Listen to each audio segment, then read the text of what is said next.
Moms, selama menjalani masa kehamilan, ada beberapa hal yang perlu diperhatikan oleh moms yang tengah menanti sang buah hati. Pasalnya, sejak masih dalam kandungan, bayi baru lahir sangat rentan untuk mengalami beberapa masalah kesehatan seperti Down syndrome, autisme, hingga sindrom Edwards. Sindrom Edwards sendiri merupakan suatu kondisi masalah kesehatan yang serius dan langka. Sebab, sindrom Edwards dapat mempengaruhi lamanya seorang bayi bertahan hidup.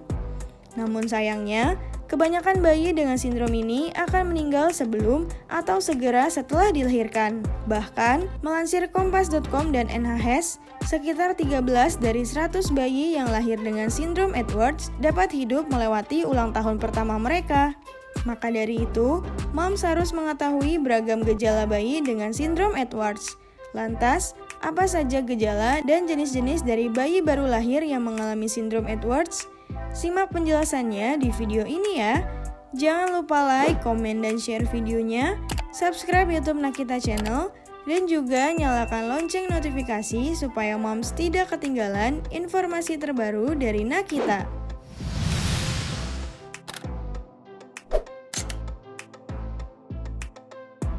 Melansir dari NHS, gejala-gejala bayi baru lahir yang mengalami sindrom Edwards adalah berat badan lahir rendah, kepala dan rahang kecil, wajah dan kepala yang tampak tidak biasa, tangan dan kaki yang tidak biasa dengan jari-jari yang tumpang tindih, jari-jari kaki berselaput, dan adanya masalah makan, bernapas, melihat, dan mendengar.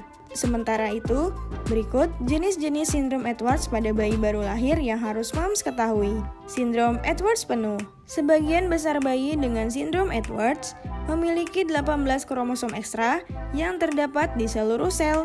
Kondisi ini disebut sindrom Edwards penuh. Risiko dari sindrom Edwards penuh seringkali lebih parah, termasuk akan mati sebelum lahir. Sindrom Edwards mosaik. Sejumlah kecil dari bayi dengan sindrom Edwards atau sekitar 1 dari 20 memiliki 18 kromosom ekstra di beberapa sel saja.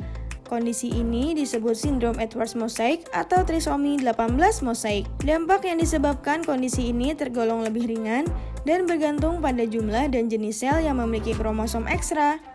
Bahkan, kebanyakan bayi dengan jenis sindrom Edwards mosaik dapat lahir dan hidup setidaknya selama 1 tahun dan dapat berlangsung hingga tumbuh dewasa.